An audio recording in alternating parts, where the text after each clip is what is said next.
Everyone, good morning, welcome back to my channel. তো আজকে সকাল সকাল এখানে বানাচ্ছি একটু চা আমার জন্য। তো সকালে ব্রেকফাস্ট হয়ে গেছে। ব্রেকফাস্টে সেরকম কিছু করিনি আজকে, রুটি আর একটু আলু ভাজা করেছিলাম, তো সেটাই খেয়ে নিয়েছি। আর এখানে ভাতও হয়ে গেছে। তো আজকে কি রান্না করব তোমাদেরকে দেখাই। এই যে আজকে রান্না করব এঁচোড়। তো এই বেশি মানে এই গরমে এখনো খুব একটা ভালো মানে এঁচোড় খাওয়া হয়নি, কমই খাওয়া হয়েছে, মানে একবারই খেয়েছিলাম। তো এই জন্য আরেকবার নিয়েছি। আমার তো এঁচোড় খেতে খুব ভালো লাগে। তো আমার গ্রামের বাড়িতেও হয়েছে অনেকটা, মানে অনেকগুলোই এঁচোড় হয়েছে, তো আর যাওয়াও হচ্ছে না বলে আনা হচ্ছে না। তো বাজারতে সেদিন গেছিলাম, বাজার থেকে এঁচোড় নিয়ে এসেছি। তো আজকে এঁচোড় চিংড়ি করব। একটু মাথায় বেশি করে একদম চপচপ করে তেল লাগিয়ে নিয়েছি আজকে সকাল সকাল। তো আজকে ভাবছি একটুখানি শ্যাম্পু করব। এখানে পটল ভাজা করছি।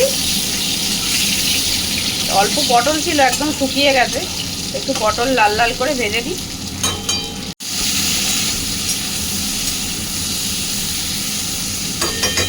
আর এখানে এনেছি এই যে রূপচাঁদ মাছ। এ দেখো, একটা রূপচাঁদ মাছ গোটা নিয়েছি, যেটা 4 পিস হয়েছে। আর এখানে আছে এই যে চিংড়ি মাছ।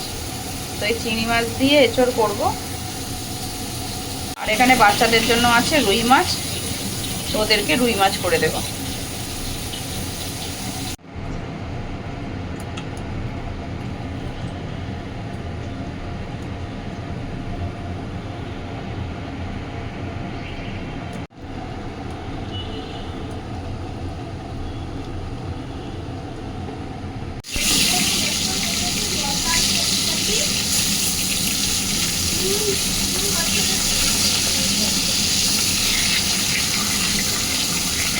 এখানে রোজ ওয়াটার দিয়ে শরবত করে খাচ্ছে, দেখি।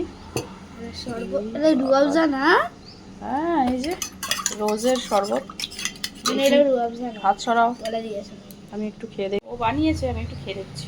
ওকে। একটু চিনি দিতে হবে, চিনি কম। চিনি কম? হ্যাঁ। দেখতে আগে দেখি। দেখো, অনেক কম। একটুখানি চিনি দিতে হবে।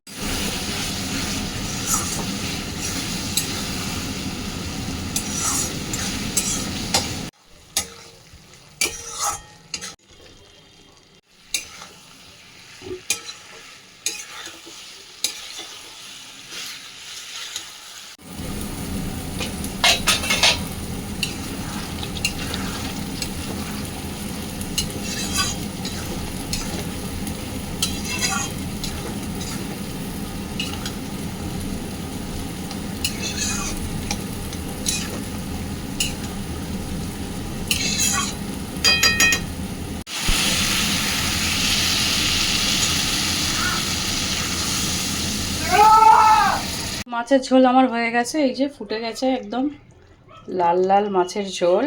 আর তার উপরে দিয়ে দিলাম অল্প একটু ধনেপাতা। আমার রান্না কমপ্লিট।